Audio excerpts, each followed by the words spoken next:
Well, welcome back in, everybody. It is a Sunday night as we're ready to recap the second of the 2 days of the second round of the NCAA Tournament on college basketball coast to coast and the platforms. I am the somewhat capable host, TJ Reeves. I am back with the help of Jason Powers, and we've got guests that are coming up here on the program as well, including our Ari Russell, who was inside the Barclays Center to see both Duke and UConn bludgeon their opponents in separate regions. Duke rolls over James Madison in the South region, UConn blasting Northwestern in the East region. They're moving on to the Sweet 16. The likes of Purdue, Marquette, Alabama, Clemson have joined them, and it's looking good for the Houston Cougars late on a Sunday night to get in, as well as the San Diego State Aztecs out of the Mountain West. They're rolling out in Spokane at halftime. Jason Powers, welcome. We've done this a couple of times this weekend. We're back again on a Sunday and ready to go to talk more results and look ahead to the Sweet 16. Yes, we took you through the end of the dramatic double overtime Creighton game last night. This Houston game's getting a little tighter here, down to 5, and yeah. This is the only one of the number one seeds that's really been challenged here, and this game remains fairly tight. Houston has had like a 7-point lead, a 9-point lead down the stretch. There's a minute left in Memphis. 5-point game, so we'll keep you up to date on that. Again, and the favorites. 16, we're almost there. We're almost there. Favorites rolled today. That's the big theme, real quick, before we start getting to our guests. Absolutely. No, absolutely. You saw the heavyweights flex their muscles. Duke, Connecticut, San Diego State's taking care of business. And so, yes, the cream of the crop usually rises this round, so we'll see how it goes. Again, thank you for finding us live here tonight on the platforms of College Basketball Coast to Coast, Twitter at CBB Coast to Coast, YouTube page College Basketball Coast to Coast, on Facebook as well. If you're hearing us afterwards in podcast form, it is a live video show.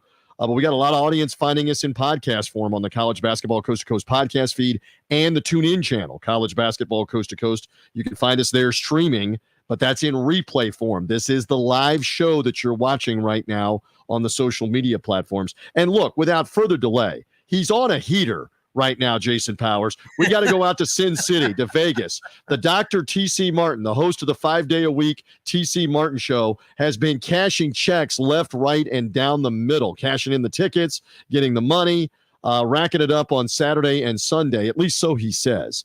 I don't know what the winnings are up to, if it's mere hundreds, mere thousands, if he's renovating the TC pad, if he's buying a new automobile. I don't know, but it's looking good with all of his plays and his favorites. We were with this guy for the Mountain West Championship game being won by New Mexico. San Diego State was the runner-up. TC did a great job on the call with us.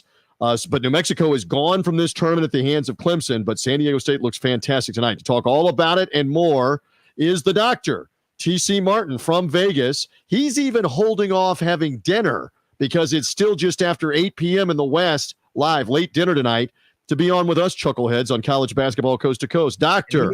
He needs to buy the blue chicken, too. I need another plate of blue chicken. The blue ribbon. Yeah, the blue ribbon chicken. Doctor, good to be with you. Hey, great to be with you guys. Coast to coast, border to border. Of course, yes, we still have plenty of restaurants that are still open at this time. And as you guys well know, there is a plate of the Cadillac of chicken wings for you right here in Las Vegas. Get on a plane, get here. Let's do it again. I would agree with that. We had a great time in the Mountain West tournament last weekend. I guess the first thing I want to ask you, it's obviously been a lot of favorites the last couple of days. There have been some upsets, but right now as it stands, the only higher seed that it looks like is going to win Sunday is Clemson as the 6, beating Baylor. Other than that, it's the favorites winning across the board. How well have you done, and does it surprise you that we haven't seen a sneaky upset or two here in the round of 32? Not so much. If you go back to history, this round basically proves this out. You know, again, you get the teams that got a game under their belt, and with the early round upsets, you're going to have some 1 versus, you're going to get 1 versus 9s. You've got some, 4-13s. You got some crazy matchups here. So it bodes for the favorites. And again, we see that a lot this year. So I thought the only team that might show up today, just because of what we saw them do in the first round, was James Madison. I didn't know if they would cover or not, but I thought they would put on a little bit better display. Wow. And, they did not show up, whatsoever. And again, the only history that we have to handicap those guys were, how they dominated their league and won nearly 20 games in a row. And then they took care of Wisconsin, basically won wire to wire. But again, mismatch against Duke, and the cream usually rises to the top. We saw that with UConn, which was firmly expected today. Purdue, the exact same thing. And, Houston, we knew that they were going to get a tussle with A&M.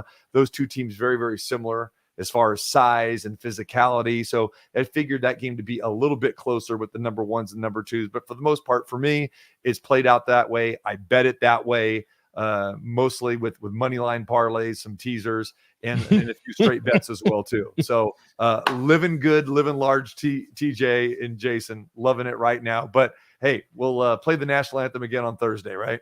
Exactly.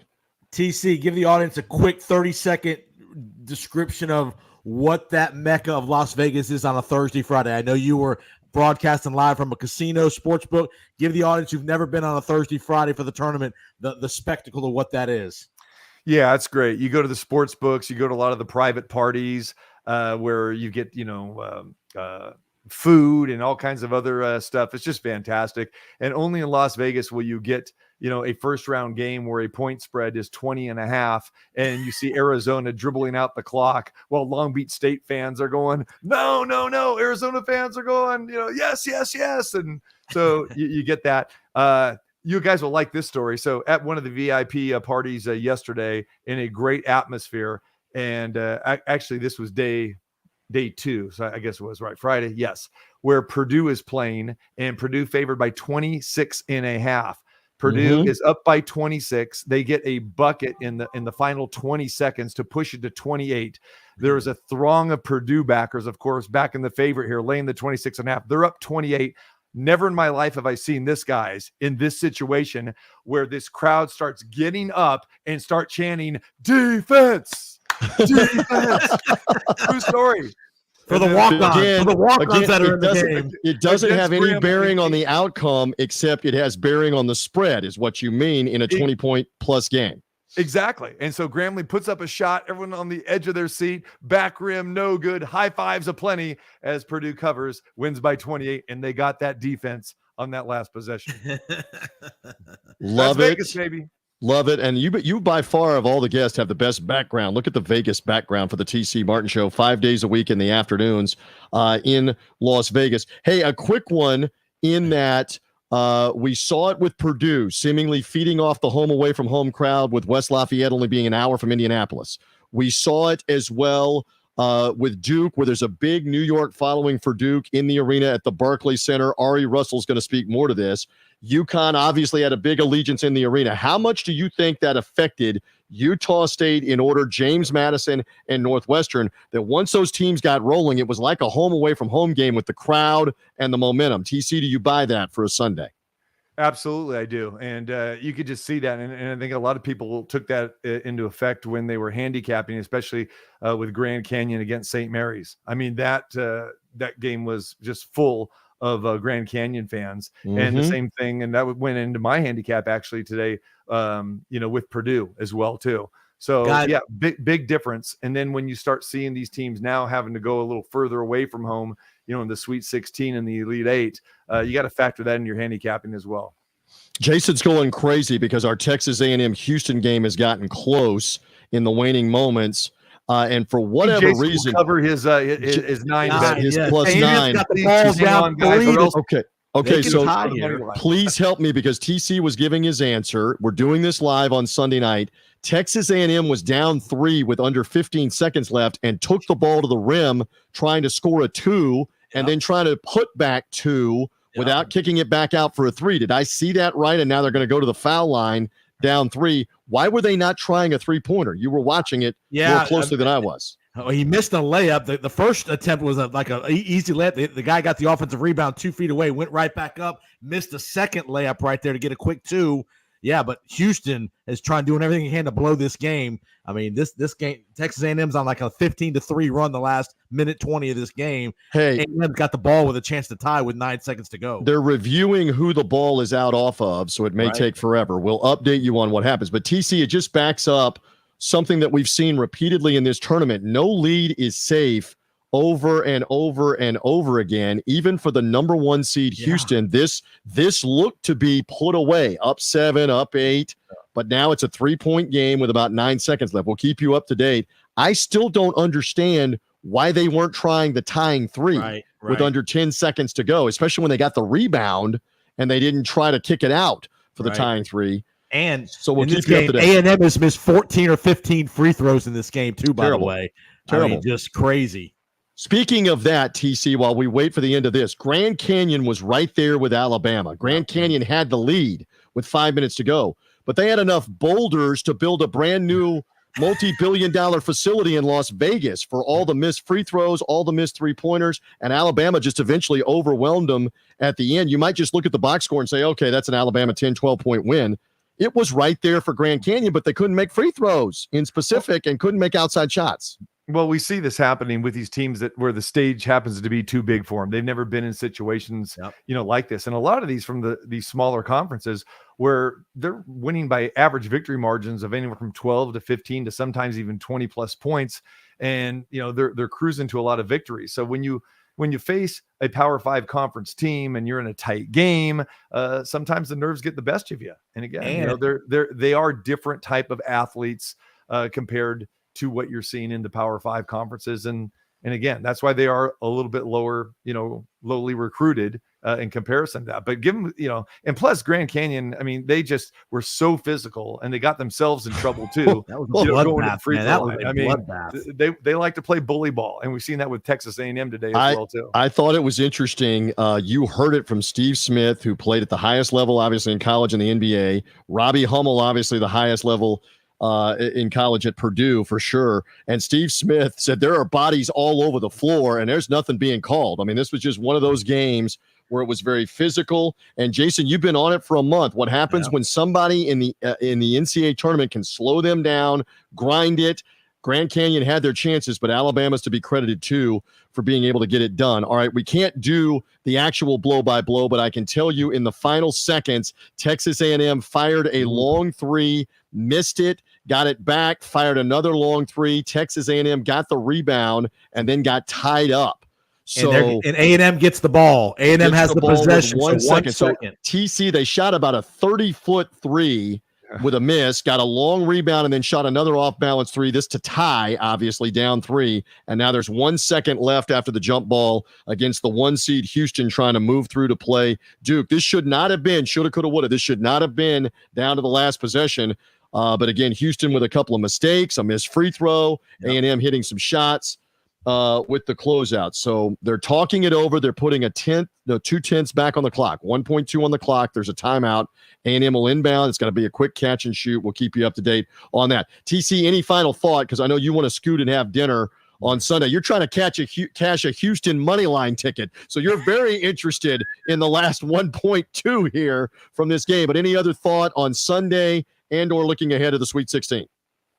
Looking forward to this matchup if Houston does hang on, which they should, against Duke. I think that will be contrasting styles here, and we'll see the Houston defense and the rebounding prowess against Duke and see what happens there. So looking forward to that. Then you've got San Diego State against UConn, two of the teams that we all saw last year in Houston at the Final Four. That's exactly right. You got a championship game, game rematch. Exactly. Yes. But, guys, I have been on UConn and Houston pretty much all year long, especially UConn. And, for me, you really can't make a spread big enough. I mean, they are that good. They are that sound. So I'll be very interested in that game. You are very familiar with Gonzaga. You were there for their regional final win last year and then or actually their regional semifinal win, the Sweet 16 win a year ago. And then they were beaten by UConn in the Elite 8 game. Gonzaga gets Purdue. That's an intriguing game in the Sweet 16. North Carolina, Bama as well, an intriguing game. So those are coming up in the Sweet 16. And again, they're out of the timeout for Texas A&M. Oh my God! Houston, oh my God, guys! It's and overtime. it is a 3-pointer for the tie. Oh my for Texas A&M on the inbounds play out to the top of the key. The A&M player able to get an open look and buries the 3 at the horn. They're going to look at it to make sure there's no time left, but I think that's red light on with the ball in the air. What is Houston doing even playing in the lane? What are they doing having anybody inside the 3-point line? Yep. So it is a 3 for Texas A&M, which, if I'm not mistaken, was down 8 or 9 with about 2 minutes left, and they have come 12 back at one point. 12 at one point, and it's a wide open look at the top of the key that has tied the game. Wow, it's a team, and actually they really put the brakes on at about the 6.5 minute mark, and they were playing not to lose. I mean, and what happens, Doctor? You know this for a long time. What happens when you play not to lose? This is we see it. Exactly. We see it time and again. I'm looking for the name of who hit the shot. It was not Manuel. It was not Ward Manuel. Garcia kid. It's Anderson Garcia who's made the 3. What a moment. What a buzzer beater moment for Texas A&M. And I'm looking back at the scores. I'm not trying to beat you up, TC, but the game was 81-69 with 2 minutes left. How in the world do they cough that up? It's a couple of threes by A&M.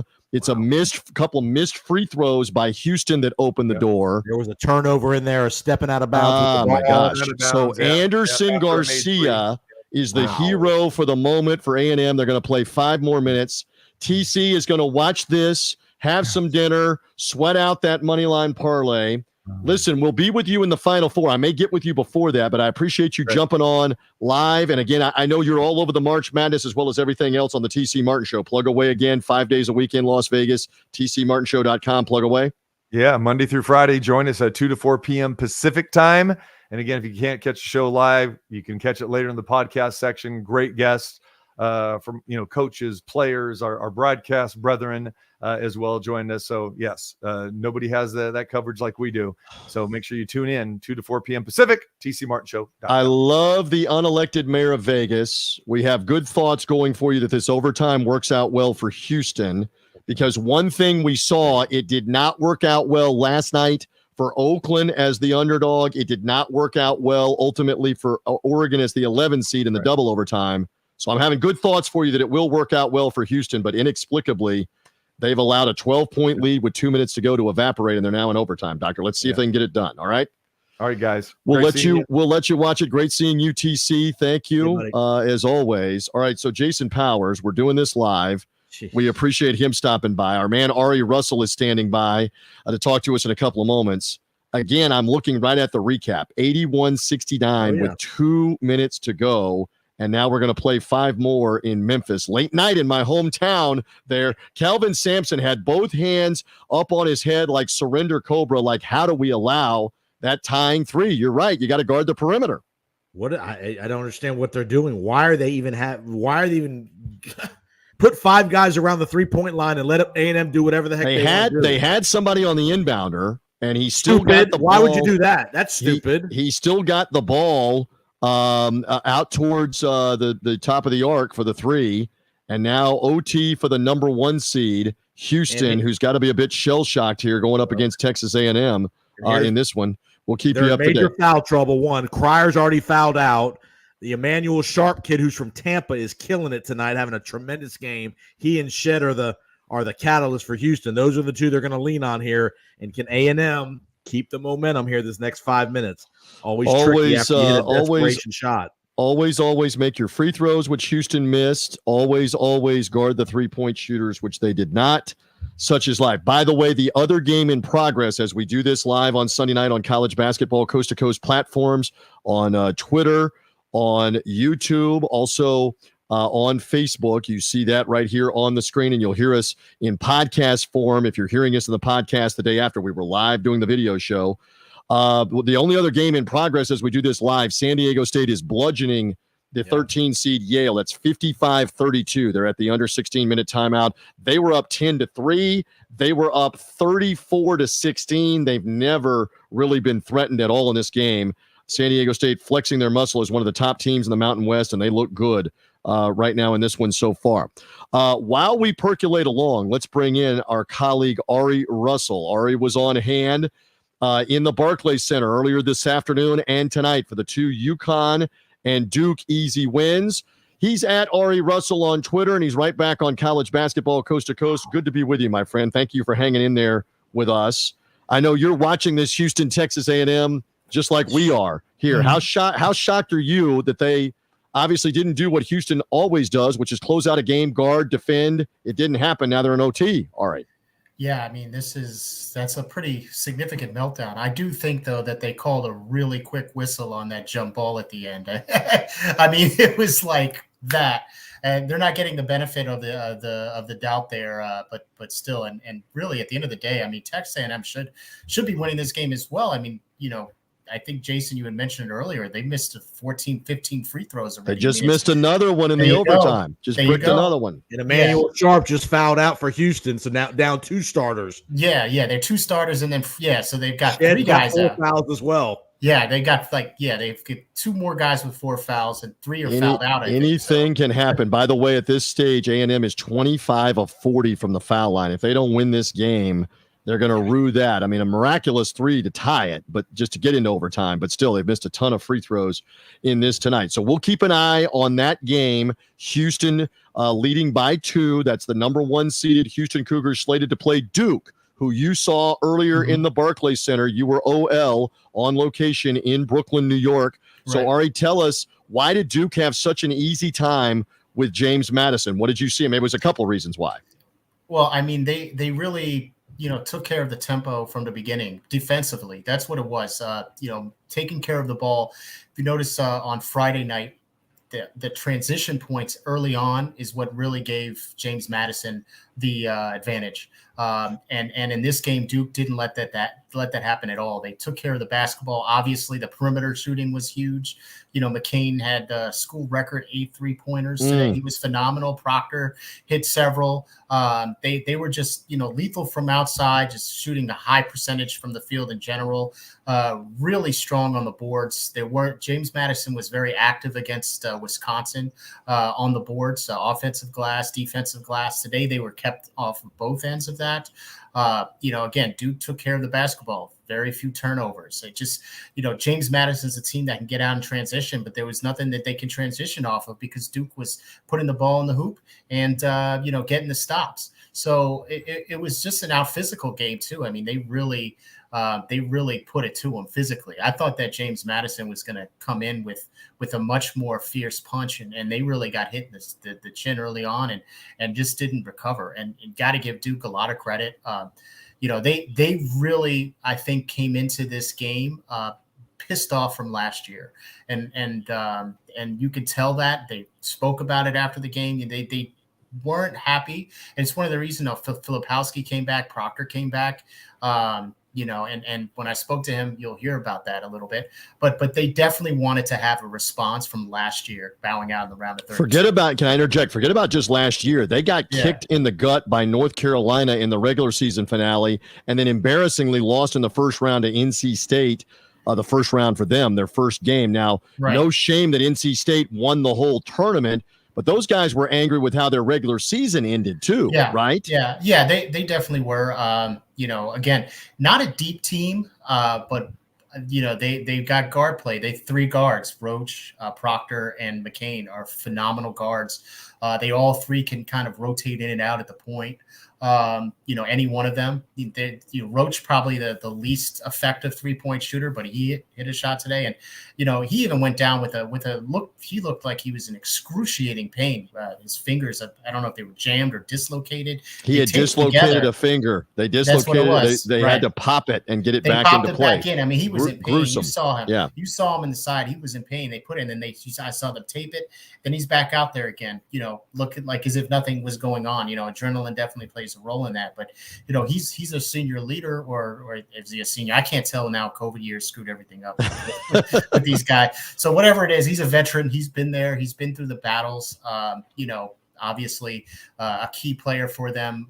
But when he was out and when he was getting that finger back in, Proctor and McCain in particular was just lighting it up. I think he had 6 or 7 6 3-pointers in the first half. Right. And Quinn Cook, I think, had the record. Was it Cook? I think 7 total. He beat it by, or 6 maybe, or 7. I think it's amazing with all the great players at Duke. Nobody's made 8 in a game until today. And the freshman, McCain, made 8 of them. So he was great. They were 14 of 28 from 3.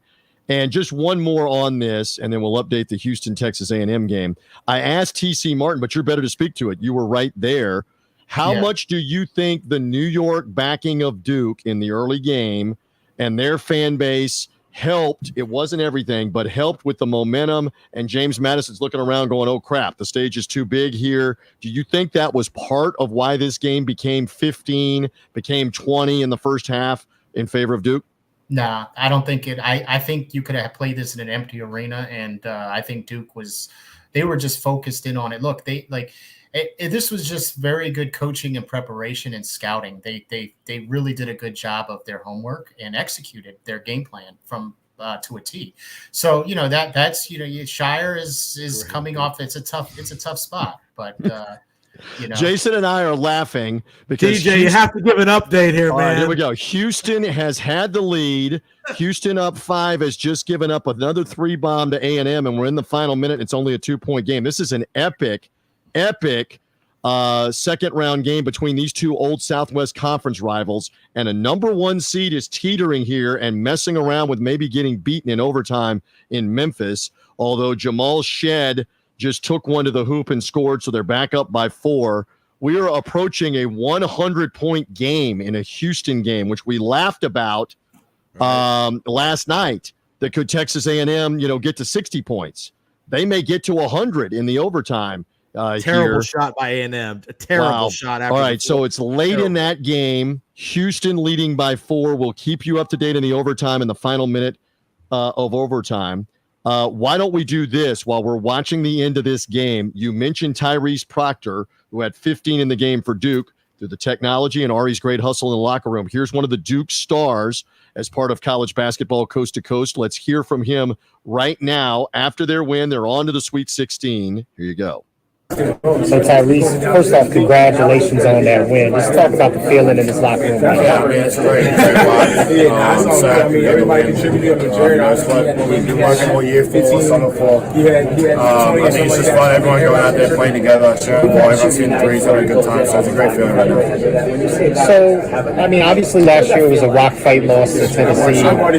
Coming in this year, it feels like you guys came in and really took it to JMU after how they played against Wisconsin. Really looks like you took over right off the bat and set the tone. Yeah, I mean, that was the biggest thing.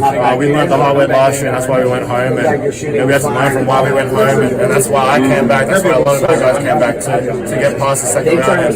And, we seen the game against Wisconsin. It was the first 4 minutes. Wisconsin led the game after that, but JMU killed them in the first 4 minutes. And I think the biggest thing was just not turning the ball over, taking care of the ball, and just being aggressive first. How about McCain tonight shooting, man? I mean, that seemed like that lit everybody off because everyone was hitting it off from the yeah. I mean, he works too hard for shots not to fall in. So when we see him get going, everyone else feels like they're going without even shooting the ball. So I think just him and his energy that he brings is just awesome, and we should keep doing it. And finally, I mean, everybody's going to talk about the offense, but man, on defense, I mean, it just seems like you got them on the boards. They weren't getting any easy shots, and I know they were fouling you and they weren't calling a lot of it. So you guys really played through that. Talk about that. Yeah, I mean, 50-50 balls have been the biggest thing. That's why we lost to Carolina and State earlier in the year. I think our defense has been good all year. It's our best offense. We can play in transition. And, I mean, if we just keep playing defense, we're going to win games. Okay, well, congratulations and good luck at the next step. Thank you. So that was you with Tyrese. A little hard to hear there, but it's all right. They put him in the shoebox locker room, and I spoke to John Jackson. I was like, man, they really put you in steerage here. He's like, yeah, it's brutal, man. I'm like, are you saying that UConn got the Nets locker room? Yeah, UConn got the Nets. They got they got the pre. So that's much more wide open, and this one is much tighter. And I think Jeremy Roach was right next to him, and someone was being super loud and asking him questions. Such is life. I try to be mindful of my surroundings as well. It's sometimes difficult in those scrums. Trying to get a few minutes. Sometimes I feel like swinging on people because it's like, they'll interrupt. They'll interrupt while you're asking a question. They'll interrupt. What's your problem? That's rude. That's rude for this person. This is why my man Coach Ari has been throwing body blocks, lead blocks for me for 20 years. Jason Powers is part of SiriusXM. Tune in, etc. He's going to get that post-game interview with a Duke player. Again, you're hearing from Ari Russell. Jason Powers is here. I'm TJ Reeves. It's the College Basketball Coast to Coast live Sunday night recap show. Brother Powers, Houston still maintains a 5-point lead over Texas A&M in the final 30 seconds of this game. Again, as we watch this live and unfold, the Cougars get a big block shot on a driving layup attempt in the final 20 seconds. Houston trying to play some defense. Again, they gave up a late three. This is the last number 1 seed. Purdue, UConn, and North Carolina are all through to the Sweet 16. Houston has gotten more than they bargained for when they were up 12, Jason, late in the game. Looking ahead, Ari Russell, what can Duke do if, let's assume Houston hangs on here? Shed just fouled out, by the way. What can Duke do to give Houston problems? Oh, they can do a lot of things. First off, Filipowski is going to be a matchup nightmare for them because he's kind of an inside-outside guy, and one of the best part of his game is his post passing, but also not just post passing. He's really good at front-facing passing. So they move the ball around a lot. When they hit their shots, it's tough. Look, Houston's problem, really, and we're not seeing it tonight, but they do have problems scoring at times. I think that the athletic wings that Duke does have, Proctor, as good as Proctor and as good as McCain are on offense, they're really good at it on defense as well. So perimeter wise, they're very good at defending the three when they're playing. And today they really showed that you're not going to get easy shots. So I think either style, I think that they'll be able to handle it. We saw them play a completely different ball game against Vermont than they did against James Madison. So it's going to be an interesting matchup. Filipowski is definitely he's got to play. He's got to be. He's got to have a big impact. And another guy that no one really talks about is Mitchell. I mean, man, Mitchell's another guy that could block shots. He's really athletic. All close to the bag. Really good finisher as well. Rim runner, good alley-oop guy. Runner. Exactly. So, I think that front court is advantage Duke. I do think Shed is kind of still an X factor because he is such a dynamic guard. He's a linebacker playing point guard. I mean, you're not going to be able to stop him. So that's the thing to see what Proctor and who they're going to do on him, what type of zone. Are they going to do zones? They're going to be mixing it up a lot. So both coaches have their hands full. It's an interesting matchup because they both can play different styles and are very effective either way. So it should be an exciting one. And TJ, we got a kid. I'll give the update. Let me give the update. So great answers from Ari Russell on what Duke might or might not have. So Houston's had 3 players foul out now in the overtime, and they have got a reserve named Ryan Elvin in the game who was just fouled with Houston up 3. The kids attempted 4 free throws all year as we do this live on college basketball coast to coast on our platforms. I'll let you know what happens. He's shooting 2 in the overtime, up 3 with the number 1 seed trying to survive, and the first one is a boulder. As Elvin Hayes is calling radio, and Jim Nance is in the audience rooting on his Cougars tonight. Yeah, and then this is another Elvin, Ryan Elvin, who's got the cotton mouth and the tidiest of the sphinctiest to shoot the second free throw here, because theoretically A&M's got a chance to go tie at the other end, but he makes the second foul shot. So it's a 4-point game. Yep. A&M obviously needs it twice here late in the game. Incredible drama between these two old Southwest Conference foes, Houston and Texas A&M. And A&M, I believe, called a timeout. Buzz Williams called a timeout with his guy driving to the hoop with 13 seconds left.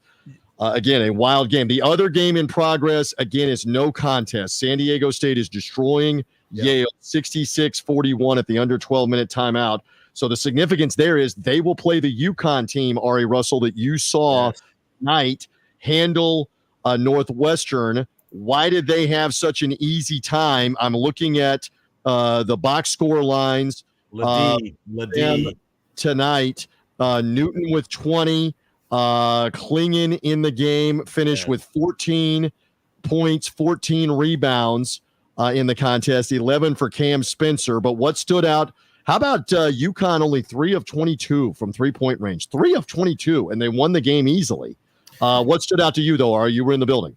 Yeah, well, I mean, first off, you could tell what their game plan was, and that's to completely blanket Bowie, because Bowie is by far their best offensive player, quick guard, really tough matchup. He's a very physical guard too. He's kind of slight, but he's a wiry slight. So he's a guy that could take a lot of contact, like driving.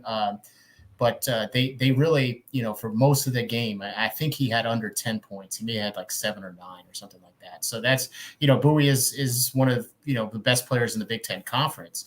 And so that was the real game plan, was just like, hey, let's not let him. He had 9. I just saw this for the first time. He was 2 of 15 from the floor. So was it their defense yes, it was. rattling him for the most part? They must have known what chewing gum he was, what the flavor of what chewing gum he has, So and most of that was Castle. Stephon Castle is a pro. I mean, that guy is such a good ball player. But he's so good offensively. He's just athletic, but his defense is just, he's going to be playing the best, offensive play. He's always going to be guarding the best offensive option on the wing, no matter who it is. So they put him on Bowie for most of the game, and he really did lock him down. I think he had 2 points in the first half, and that's really what it was. They just, they get a hand in your face. Look, you gave Klingen's stats. He had 8 blocks tonight, career high. Yes. 8 blocks. Yeah. He's the difference to me, Ari. Even if they get beat off the dribble, you've got Klingen back there to clean it up. And he is just a monster back there around the rim. He is. He really is. And they just there's something about them. They just they execute so well. Like you said, they 3 for 22 from 3 today, and they still won going away. That's just insane. They just are such a great control team. Very unselfish. If you look at their stat lines across the board in most games, it's like, Klingen 14-15, Newton 18-16, Spencer 12-15. But then all of them have like 4 rebounds, 5 rebounds, 5 assists. I mean, it's all across the board. They just are such a dynamic, team that they just spread the ball around, unselfish. There isn't, there isn't a. It's really hard. You can have your best executed game plan against this team, and they will just smother you defensively, offensively, move the ball around, just patient, deliberate. They're always going to have an advantage at any position. They find to exploit you. You could be athletic and quick, but they'll find the angles. It's just an unbelievably well-coached team. And they're just in sync. It's Hurley is a mad scientist, and he's got guys that just execute so phenomenally. Again, 2 years in a row. The swagger is there. The confidence is there. It's almost the attitude of, we know we're good enough to be in Phoenix. Yes, we still have to go do the work, but now you got to demonstrate that you can hang with us. And make no mistake, it was 40-18 at the half. It was 20-25 points. You were there in the arena the whole second half. I know Northwestern scored like 10 straight points in the last 5 minutes of the game to suddenly make it like a 12 or 14-point game. It was not really close much of the night, and it does look like we'll get that national title rematch, UConn and San Diego State. Again, we're talking with Ari Russell. Jason Powers is with me, TJ Reeves, Sunday night, recapping the games. We have completed all but one spot. 15 of the spots are set, like 15 3/4, because we're putting San Diego State in the 16th. We can push spot. them through as well to play UConn as the 16th and final spot. And the kids got to be in class tomorrow at Yale. They got to be in class tomorrow at Yale. The Houston Cougars have survived 100-95 in the overtime. They made a couple more free throws late. A&M missed their shots, and despite 3 players fouling out at the end of the game or in the overtime, 3 of their starters, Houston survives. So that is Houston and Duke in the top of the South bracket in Dallas, Marquette and 11 seed NC State in the bottom of the bracket. This was an epic game in Memphis tonight between Houston and A&M. Wow. On that. Ari, give me a final thought or two. I'll let you, Marquette, who you've seen all year in the Big East, Marquette won to begin the day over Colorado. Creighton won the double overtime game with Oregon last night. The Big East remains undefeated here at 6-0 with the 3 teams they got in. But any other thought here from Sunday in particular or Sweet 16? The floor is yours.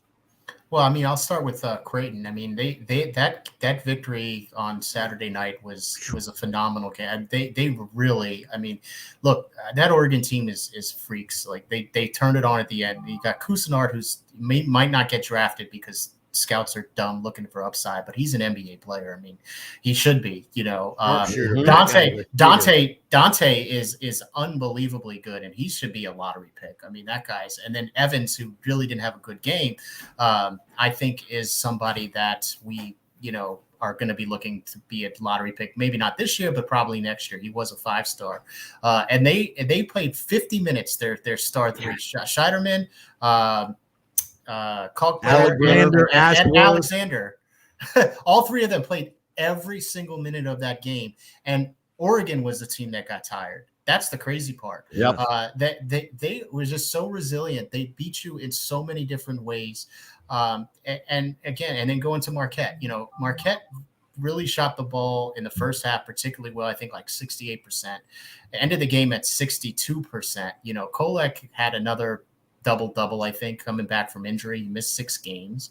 And, he's back and back into form. Another very strong defensive team. Again, Colorado, another super athletic team with the lottery pick in Williams, even though he's a young guy. They were playing really well as well. So the Big East is just battle tested. And, obviously only 3 teams made it. But, to me, I could see it go back to the 80s style. There could be 3 Big East teams in the Final Four. Like let's go back to 1985, baby. Right? You're going to bring up my bad memory of Georgetown, Villanova, St. John's, and my Memphis State Tigers. And Villanova beats Memphis State and then beats Georgetown in the epic perfect game to win the whole thing. By the way, you worked the Big East tournament, and we loved your insight being with us. Marquette didn't have Tyler Kolek, and it's even scarier, like you just alluded to. They're even better now, obviously, with him, although it's the first time in 8 tournaments that Shaka Smart has gotten out of the first weekend, Marquette and Texas combined. And Kolek was a huge difference. Once again, a double-double in points and assists. How about this? We love the stat nuggets. Ari loves them. Jason loves them. The audience loves them on college basketball coast to coast, the live Sunday night show. We're almost to midnight and Monday morning in the East, by the way. Tyler Kolek becomes the first player with 15 or more points, 10 or more assists, and 5 or more rebounds in back-to-back tournament games since Jason Kidd back in the mid-90s. I believe it's 29 years ago for Jason Kidd. That's some good company to be in. Nobody in 29 years has had 15 or more points, 10 or more assists, 5 or more rebounds in back-to-back tournament games. So good stuff from Kolek and Marquette and NC State in the Sweet 16. Let me go back to the, again, a lot of these guys came back, from both Creighton and Marquette for the reason because they weren't satisfied with where they were last year. Obviously, Marquette, got knocked out early. As you mentioned, Smart hasn't been to the Sweet 16 in a long time. Those guys are competitors, and they're playing angry. They play angry. They're playing very motivated. When you have a motivated team that's together and has really good players, like it's dangerous. They're a dangerous team. Creighton, they're not looking at just making it to the Sweet 16. No, they're looking to win the whole thing. Like they came back for that, and they believe they can do that, and they're playing like they believe they can do that. Oregon gave them everything that you can handle on Saturday, and they took it and they won that, and they had the resilience to do that. That's just a sign of a team that you can't break their will. So that's going to be the interesting thing. Maybe the only teams that possibly could take out UConn are their Big East foes. Right? Maybe. I don't know. It's tough to say. UConn is playing at such a level right now, it might not matter. I mean, they could shoot, 17% from 3 and still win, double digits again. But the Big East is looking really good, and the ACC's got 4 teams in the Sweet 16. Yeah. What I like about Creighton, Ari, is they got multiple guys that can take shots at the end of the game. Yes. Shireman, Alexander, Ashworth. Yes. They all delivered last night. And they beat Connecticut by 16-18 in Omaha. Yep. I mean, they beat them soundly, and Kalkbrenner can help eliminate Klingon a little bit. I mean, and I love their depth is terrible. They play about 6 guys, but that kid Green came in and played big yesterday. And the stamina that Kalkbrenner has to be able to play 50 minutes is a real testament to him. He's got no body fat, so he's not dragging around anything. He's like, right. So he's just. I mean, Creighton really that was an impressive win. I think probably that and the Houston Texas A&M are probably the 2 best games that we've had so far. But I was just blown away by Creighton. It just seemed like they were ripe for the picking, and they just didn't allow it to happen. And, interesting to see what happens moving forward with them. It will be fascinating because the top half of that draw is Purdue and Gonzaga in Detroit. Creighton playing Tennessee in the bottom of the draw, the 3 against the 2. Another note, you love the Nuggets for the audience, for Ari and for Jason. This is only the 5th time since 1979 that all the 1s and all the 2s made it out of the first weekend to the Sweet 16. That's only great. 5 times. I don't know the last time, but I'm thinking off the top of my head, it must not have been in the last couple of years, or we would see that on the screen when I saw the stat.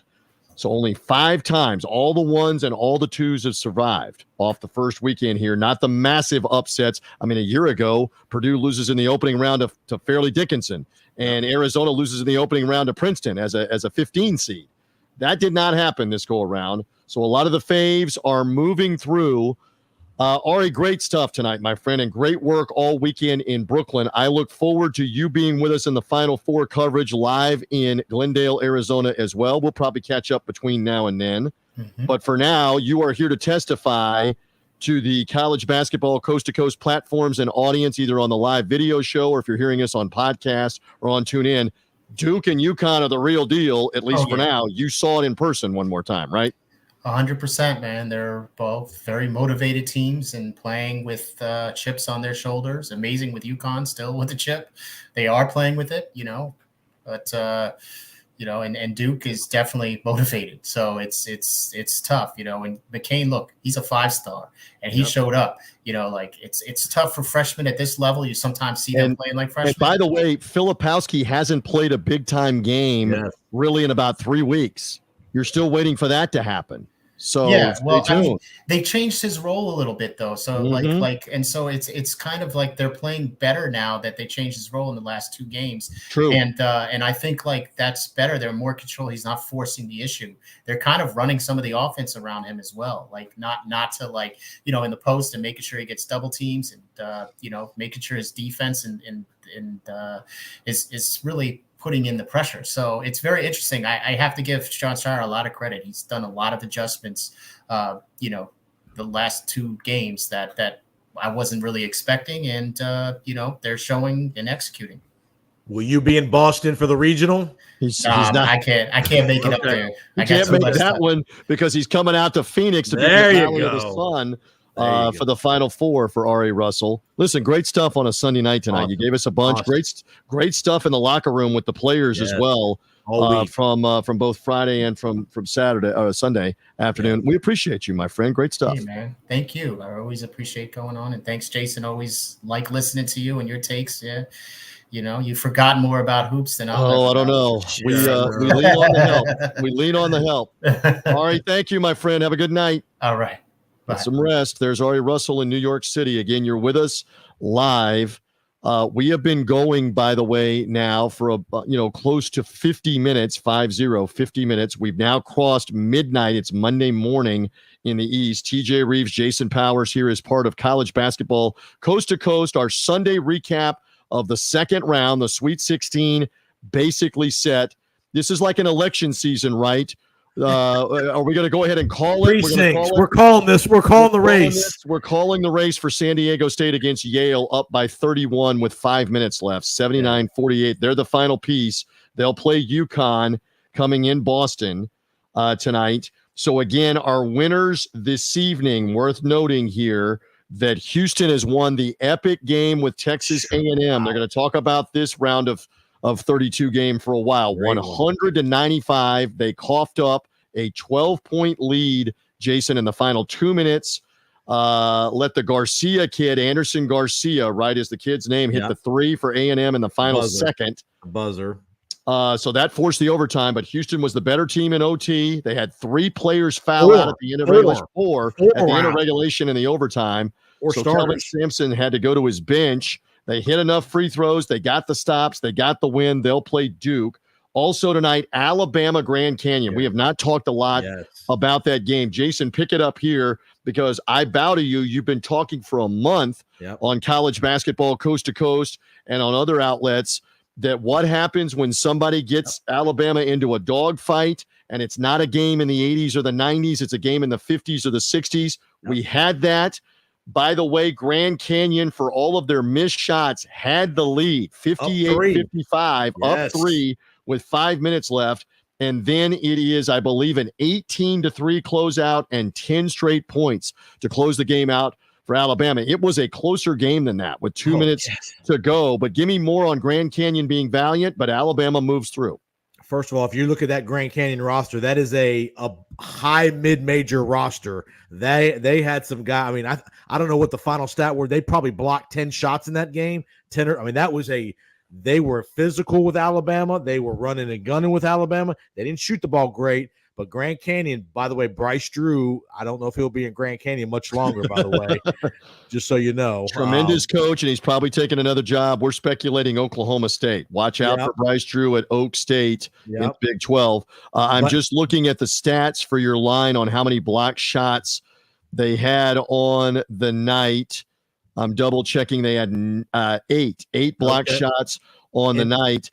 But they're undoing 2 of 20 from three-point range and from the foul line, 23 of 37 missing free throws.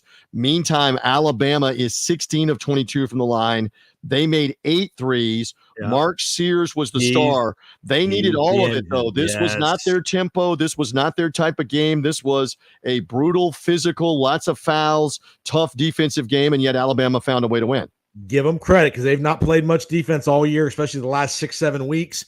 They were gritty and gutty tonight. They played physical, but Mark Sears is the engine there. He is the general there that gets them. I mean, he takes the big shots, he makes the big shots, and he gets the right guys the shots in certain situations. So all the credit to Mark Sears and give credit to Nate Oates. They played a really good defensive game.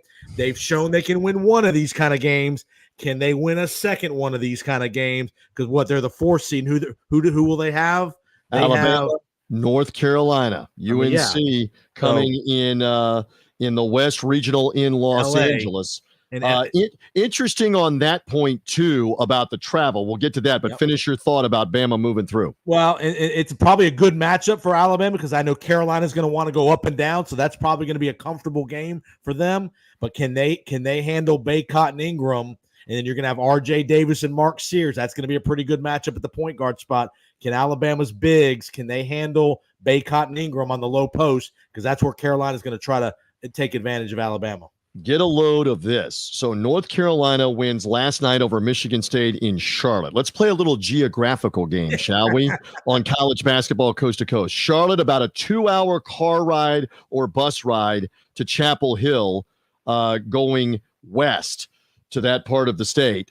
So I don't know if they chartered. Maybe they chartered and got on a plane and flew for 30 minutes. Maybe they did. Right. They were back in their own beds last night, North Carolina, last night. All right. They took Sunday, probably practiced a little bit at their facility, got something to eat, put their feet up, watch the Alabama game tonight. Meanwhile, the Tide are all the way out in Spokane, Washington, playing Sunday night.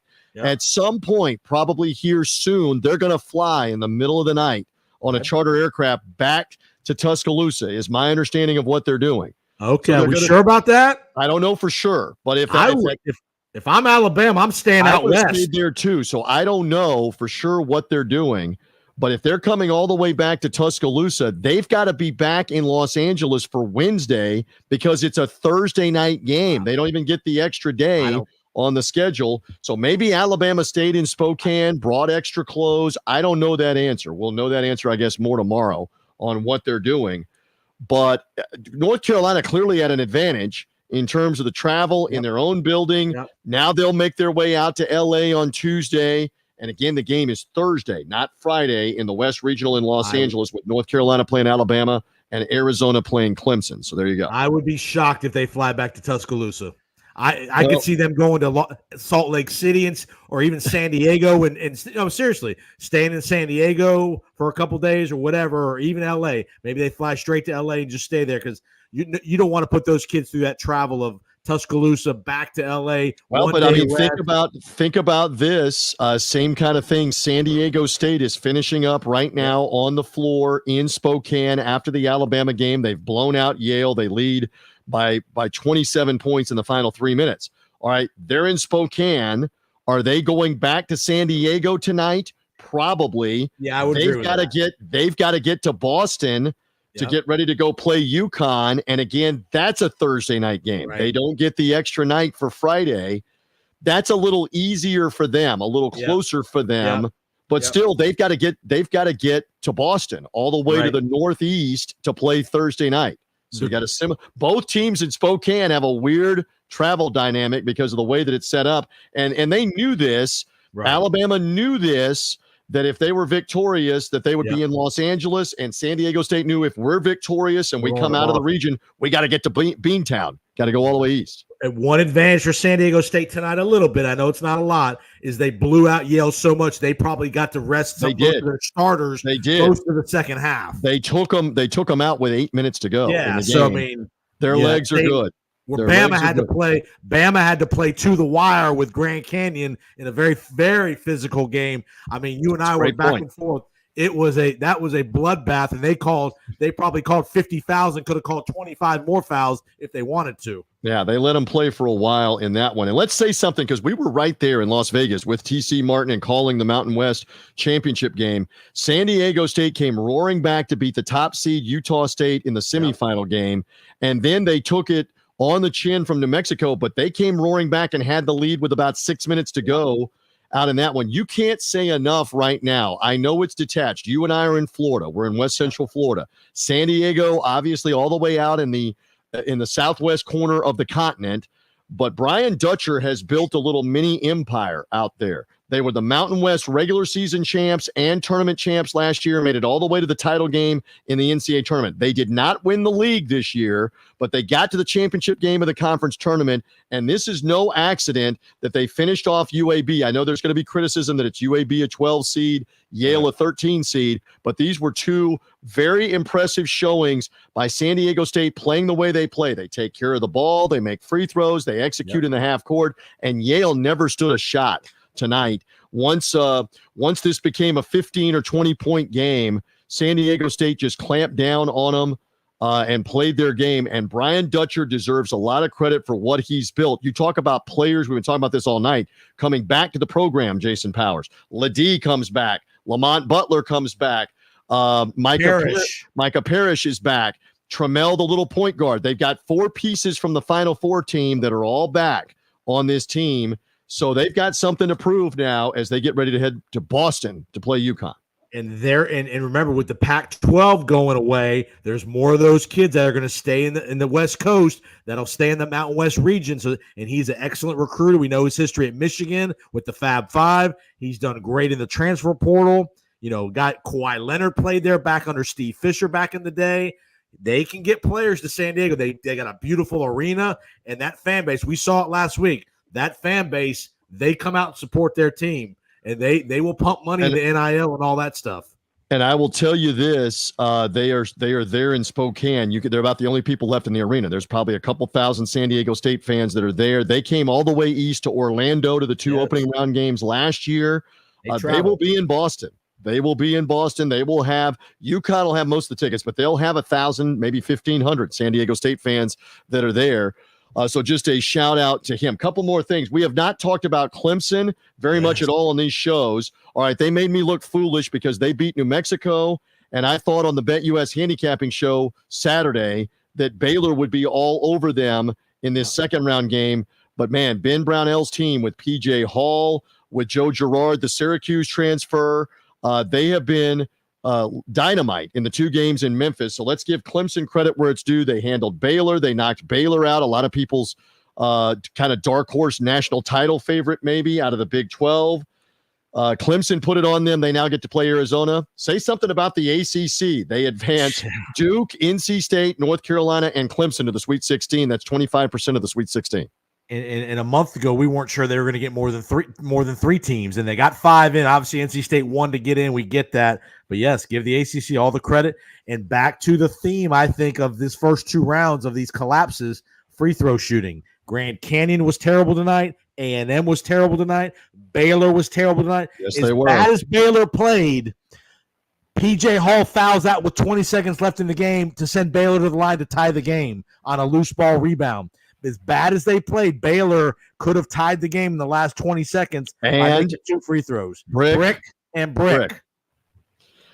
missed way too many of them. Let me look at the final stat line here. I know that 10 plus, I think, misses. Ray J. Dennis missed a couple of them late also, but I'm looking in the final stat line at what they shot at the end of the game, because I think it was Jacoby Walter is the one that missed the two at the very end. They finished 16 of 26 from the foul line, and it's when they missed them. It's when they missed them late in the comeback. They missed. How about this? Second half, 3 front ends of the 1-and-1. Ouch. And then the 2 shots at the end. I mean, you have to make the front end. How do you lose in March? You lose by screwing up free throws, by giving up uncontested 3-pointers in the clutch, things like that. Details, do the right things details of the game. Very much so. So again, Clemson deserves credit. They'll play Arizona in Los Angeles. Arizona will have a large contingent. That'll be mostly North Carolina and Arizona fans in LA. Arizona, by the way, has not been in the Final Four now going back to like the late 90s for them. They're Miles still Simon in the national championship, but I think they may have been there even after that. It's been a while for the Wildcats to be able to get into that mix. Let's see what happens for them. I think we have pretty well covered everything. By the way, San Diego State has put things away with Yale in Spokane. The great win for them. That's the final piece of the Sweet 16. So it's now set in the Midwest Regional. It's Purdue, Gonzaga. It's Creighton, Tennessee. We knew that from Saturday night. In the West Regional, that's North Carolina, Alabama, Clemson, and Arizona. In the South Regional, it's Houston, Duke, NC State, Marquette. And in the East Regional, it'll be UConn, San Diego State, and Illinois and Iowa State, which we knew from yesterday. Those are the 16 teams remaining. And this time next week, Mr. Powers, Sunday night, 7 nights from now, we know who the Final Four is. How about that? And you made a great point tonight. CBS made a decision. Eagle, Grant Hill, and Rafter are not going with Connecticut. To me, if I'm looking at the bracket, I don't remember what you told me where they're going. To me, the Midwest is the best regional left with the Midwest 14. Going to Detroit. That's where they're going. Purdue, Gonzaga. Yes. That's Creighton, Tennessee. But the number one crew of Ian Eagle, Bill Raftery, and Grant Hill going with Duke for the Houston game, and then NC State Marquette in the South Regional in Dallas. Now, Duke, we do know this. Duke is the biggest love-hate that there is. Yep. So, and that's going to probably have some serious audience, even though it's Friday night, not Thursday night. But still, UConn, the defending national champs in Boston, they won't stay with UConn, even though they work the UConn game tonight at the Barclays Center. Just interesting on that. And they did have the other announcer pairings. I'm trying to remember. I believe the Kevin Harlan, Stan Van Gundy, Dan Bonner crew is the one that got the assignment to go with UConn in Boston. If I have that right, let me double check on my announcer pairings. That is correct. Those guys are going to be with UConn, San Diego State, and also how about our Illinois guy? How about our guy State. Catalan and Lapis? How about our guy? Andrew how about Catalan the weekend they had in Pittsburgh? How about Lapis. Pittsburgh for them? Jeez, they had the two massive overtime games on Saturday night, one by NC State, and the double overtime thriller, won by Creighton over Oregon. Those guys, Catalan and Steve Lapis, will be on the call of the Midwest Regional. Purdue, Gonzaga, Tennessee, and Creighton. And the other crew is Brian Anderson and Jim Jackson going to Los Angeles for North Carolina, Bama, and Arizona and Clemson for the announced crews for the national television on CBS. Have we pretty well covered it all tonight? Any other nuggets on the live college basketball coast-to-coast show? We should make mention, if you're going to any of the games, let's go ahead and do this. Our sponsor is TicketSmarter and the TicketSmarter mobile app. Go to TicketSmarter. You got the best prices on the secondary market. If you're trying to get into the games in Los Angeles, if you're an Alabama fan and you're trying to fist fight figuratively, the North Carolina and Arizona fans want all the tickets. If you're trying to brawl against them, use TicketSmarter. Best prices on the secondary market. Use our promo code COAST20 as well to take $20 off your order of $300 or more. Good luck if you're trying to get tickets in Beantown for UConn, San Diego State, Illinois, Iowa State. Again, TicketSmarter's got all the great prices. Purdue, the top seed in the Midwest in Detroit. Houston, the top seed in Dallas. Good luck trying to get some tickets in Dallas, with Houston being regionally close and Duke being the opponent. Ticket Smarter mobile app. Your purchase is safe and secure. $20 off your order. Coast20 is our promo code for $20 off the order. Get in the game. Think smarter, Ticket Smarter, promo code Coast20 to save the $20. What's your Good favorite stuff. Sweet 16 game? How do you argue with Houston Duke after what we've seen? Look out for that one. Just I'll go Creighton, Tennessee. Creighton, Tennessee should be good. UConn, San Diego State rematch of the national title game ain't bad either. And North Carolina and Alabama love to go up and down. That game may be 95-94, unlike what we saw with Grand Canyon tonight.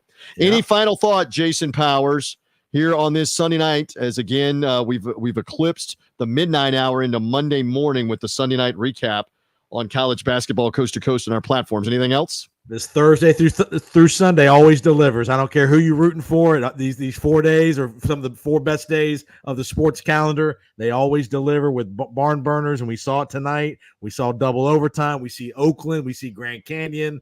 Just great action. How about the higher seeded team won all but one of the Sweet 16 spots? That was only Clemson over Baylor. Other than that, the higher seeded team all the way through was able to win. So we didn't really have massive upsets.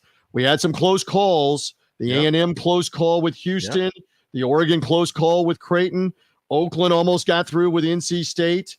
Ended up being a close game with Alabama and Grand Canyon, but they put it away at the end. So we had some close calls, but the higher seeded team won 15 of the 16 games on Saturday and Sunday. Only Clemson over Baylor was the 6th seed beating the 3 seed. And I know, how about that? And I know TC Martin had a tasty meal tonight with the Cougars hitting the money line. The money line play for me Cougars. Me hitting A&M plus the 9. My A&M plus the 9. Let's just say TJ loves to fool around for very little money on this, but I'm smiling. You see me smiling with the San Diego State cover as well. That helped me out this evening. All good stuff, Jason Powers. Let's reload and do this again on the live show coming next weekend. I always appreciate the time, my friend.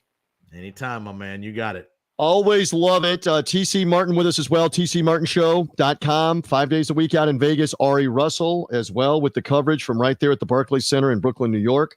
I'm TJ Reeves. Again, if you're only seeing us here on the live video, realize we're in podcast form wherever you get podcasts. College basketball coast to coast. Tune in live channel. We'll be broadcasting on that channel again out at the Final Four live. So we're glad to find you there. Go to Tune In, College Basketball Coast to Coast, and, of course, the live show on the social platforms as well. You have been watching us and hearing us on College Basketball Coast to Coast.